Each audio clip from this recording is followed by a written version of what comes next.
and what are you? You're asking me the most difficult question. See, I have a problem here. The problem, it's not really a problem. That question never arises in me, but many people ask the question, who are you? And I tell them that's the wrong question. See, I think grammatically speaking too, but it should be, what are you? Or something like that. But in India for centuries they have been asking this question, who are you? And the assumption is that there is something there other than you know who you are or whatever you are. But I have a problem there, you see, in the sense that it is very difficult for me to create an image of myself and tell myself this is me. But by the time I try to complete the image there, then it is not there anymore. So only in relationship with that it is possible for us to form images of others. That is always very difficult for me. See, the other day I was talking to a friend of mine. I don't understand what you are talking about, you see. So it is very difficult for me to create an image of you, how you look like, the moment I turn that side. I always think in terms of and talk in terms of the functioning of this physical living organism only. Okay, if I look at the functioning of this physical living organism, what does it do for a living, for example? You will have to, you see, we live in two different worlds. The natural world. And this living organism has a tremendous intelligence of its own. It doesn't need to learn anything to function and live in a jungle. But unfortunately, our culture has created a different kind of a world in which we have to function differently. Society, culture, or whatever you want to call it, has created this world for us in which we live in the world of ideas, worlds of thoughts, worlds of experiences. And the society says that we are going to educate you and fit you into this framework. And here is the cake for you. If you want a share in that cake, you have to fight for it. The more you fight for it, the more larger share you will have in this cake. So we have got to be educated, and there is no way we can survive in this world without fighting for our share in that cake. Well, if I could sort of interrupt and say that the question really is, what is it that you do for your bread? Let's forget about butter and cake. How do you make a living? I have been very lucky, see, because I was born rich, and when all that disappeared, somebody else came along and provided me the chance to survive without working for my bread. Tell us how that happened. Where were you born and what's the story? I just don't want to go into that. That's all. You see, past history, you see, that may not be of any interest to our viewers or to me. I can't really go back into that question, you see. So people very often ask me, so why do you travel? Do you have any compulsion to travel? And this year I have gone around the world twice. Why do you travel? They very well ask me the question. That question sounds very funny to me because you never ask the birds that come all the way from Siberia to a small little place in Mysore state, what you call bird sanctuary, and after that they go back. You've been reluctant to sort of have labels attached to you as teacher, philosopher, or what have you. God, man, guru, or and whatever. all that kind. You have a reluctance. You see, when people ask me, what are you see, what do you do? You see, not necessarily for a living, I have to tell them, I'm a philosopher of some sort. I did my philosophy, but I'm not a professional philosopher. But I have discovered something extraordinary for myself. And despite everything I did, I stumbled into something extraordinary. You just mentioned miracle, but you've also referred to it as a calamity that was to, dare I use the word, transform your life. I have very purposely used the word calamity, but actually it is not a calamity. I use the word calamity in the sense that you search for something all your life, you see.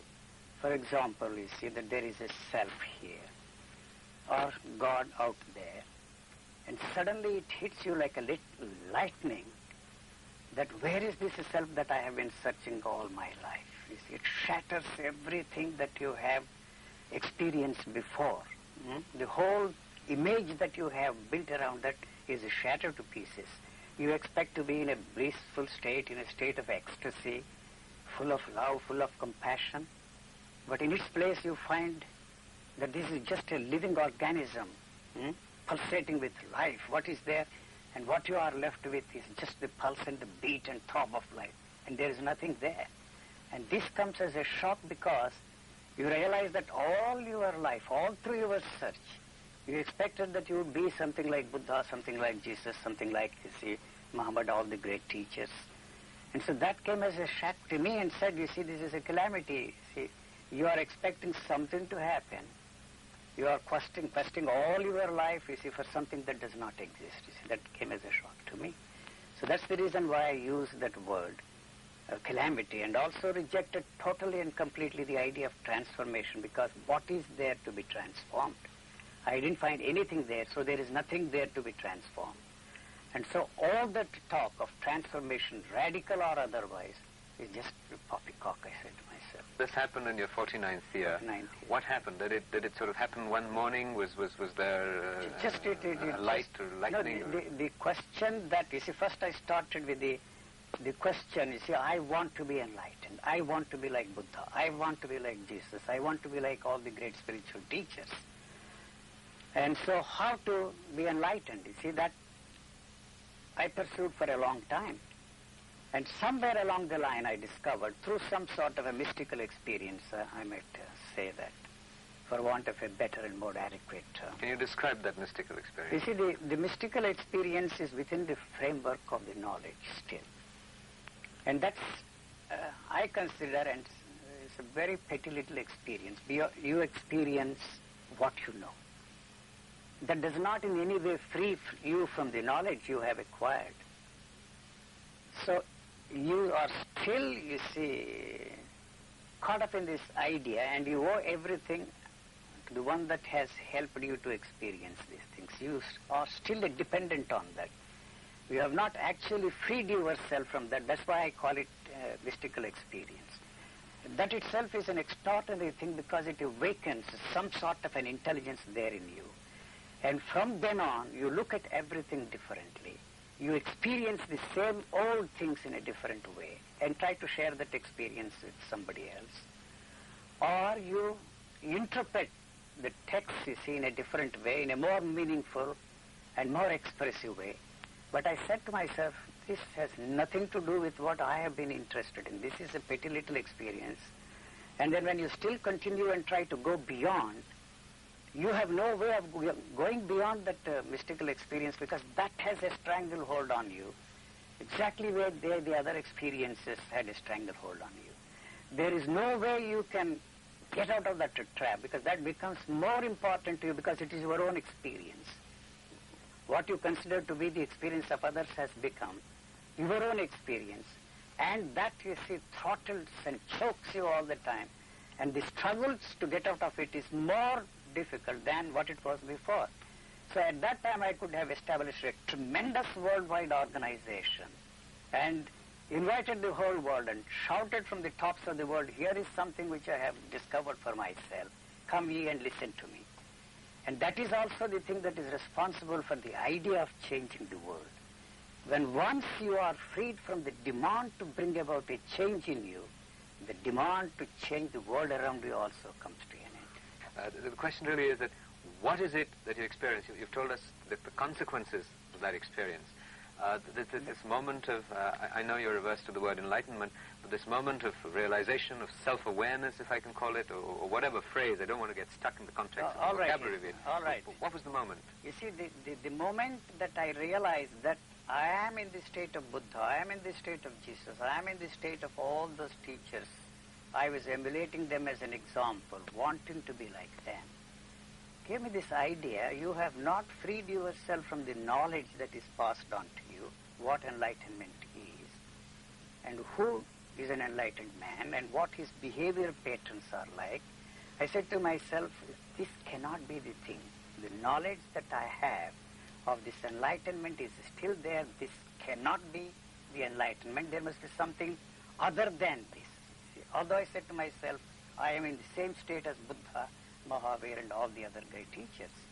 So suddenly, somehow, you see, the question whirling through me as it were, suddenly disappeared and left me with this, what I don't know, what I am left with. This I don't know how it happened, why it happened, when it happened, and has anything happened. I really don't know. Do you believe in the uniqueness of this experience? I don't go around the world shouting that this is something unique, this is something extraordinary, this is something which nobody else has experienced before. You see, what I am left with is the feeling that I am just an ordinary man. So I don't go around, you see, telling that I'm an ordinary man. But the demand to change anything, to become something extraordinary other than what you are there, somehow disappeared. The very demand to be free from anything isn't there anymore. How it happened, I really don't know. So there is no way I can share this with somebody and help somebody to stumble into this kind of a thing. Is there any significance, any function, any purpose for you in keeping your body going? No, I not at all. You see, the same question many people ask me. You see, it does not know that it is alive. It doesn't need and demand anything. Why do you feed this body? Because the body needs some energy to move around. You see, you don't expect me to do the toileting here. You see, for purposes of cleanliness, for purposes of neatness, for purposes of whatever word you want to use, this needs some energy, and that is all that is necessary for this body. Otherwise, the life energy that is there is something extraordinary, and it expresses itself in its own way. But would it matter if the body ceased to exist? It does not know that it is alive, and when it is dead, it does not know that it is dead. I was saying the other day, the nature is interested in the human bodies only as atoms that can be used somewhere else to maintain the balance or the level of energy in this universe. What is it then that motivates you to keep on living? I have no choice. You see, I did not come into this world of my own choice, and I have no reason, you see, to quit this world. When the time comes, when the body wears down, and when the nature needs these atoms somewhere else, then what we call death takes place. Death is nothing but for this body. And in nature, reshuffling of, you see, the atoms, and when they are needed, the body goes. It wears itself out. It may be possible for me to keep this body going through genetic engineering or some other things that we have at our disposal to keep this body going longer and longer. But what for? You've acknowledged human suffering. You've also said that what happened to you was a spontaneous event. You cannot transmit the techniques of that being possible for other people. What is it that an individual can do? Or is there a process of inevitability to an individual's suffering? Where does a catalyst for his own... I don't think individually there isn't a thing. I don't like to use the word damn because of the word at all. You see, collectively means war. Well, at the individual level, what is it that a viewer, me, well, you've already managed it, I have not managed it through any volition of mine, through any effort of mine, will of mine. Let me use this riding a tiger proverb or simile, Chinese proverb. You cannot jump off the tiger because of the fear that the tiger might gobble you up. Somehow I was thrown off the tiger. I didn't even know what happened. So suddenly, see, I find that I'm not anymore trying to jump off the tiger. So from that moment onwards, you are not interested even in helping the people and tell them, jump off the tiger. It won't make any difference to them at all. They have to do it on their own. There is no way that they can do it. See, this is my doom song. Many people say, we are doomed. And there is no way you can reverse this course, you see. Not a thing we can do about it. But you see, we have to live in hope and die in hope. Do you live in hope? The hope is always in the future, you see. What is there to hope for? What? You see, the moment you use the question how, the hope see, how and hope are one and the same. We constantly ask this question, how, to get an answer and to know more and more and more. You see, how to shape our lives, how to change our lives, how to be at peace with ourselves, how to live in a peaceful world, how to live in harmony with the world and with the people around us. But that how is born out of the hope that somehow, some way, you can know how you can change the hope. The moment the how springs up there, the hope goes with it. There is no how. Somehow, you see, the demand to know is not there. That's all that I can say, whether you like it or they like it. Do you experience, am I right in assuming that then the concept of altruism would be non-existent in your worldview? Yes, sure it is. If there is any situation where something demands, you see, you do it. You see, to me, charity is one of the most vulgar things that the human mind has come up with. We have grabbed, we have taken away everything that belongs to everybody. And who are we to give charity? It may be different minds trying to use vocabulary, as you are, to communicate what is essentially a non-conceptual experience, and you may all be talking about the same thing using different words. What I want to emphasize and spotlight and focus is a very simple thing, that we are all puppets, you see, and that what is it that is pulling these puppets and play this drama? You call it thought sphere, you call it culture, you call it the fancy phrase, I used it, morphogenetic field. It really doesn't matter. What I'm trying to emphasize or put across is one basic thing, that there is no individual there at all. There is no individual mind there. You and I have been created by culture, by society, for the simple reason that that is a self-perpetuating mechanism, and it is interested in perpetuating that, maintaining its continuity. So there is nothing here, there is no individual there. The very demand to be an individual is baseless, is false. But yet you see the very same culture that is all the time emphasizing the need to create individuals has created this neurotic situation for us. You see, two things, that there is no individual, but yet you have to be an individual. It seems to me almost as if you're abdicating responsibility, individual responsibility, to larger, well, I use the word larger with hesitation when talking to you, but external forces. I even get stuck on the word external because you would argue that there really isn't an external agency, but using the vocabulary of most of us, if I may use that, to say that I as an individual am a victim or a participant in a larger societal context. Where is the impetus for action or initiative then? You are a willing victim there. I'm not blaming you see. Then when the situation is different, then the question of victim does not at all arise. Do I have a choice? You have no choice. You have no choice. Do I then... You are part of it. See? This is all that is there.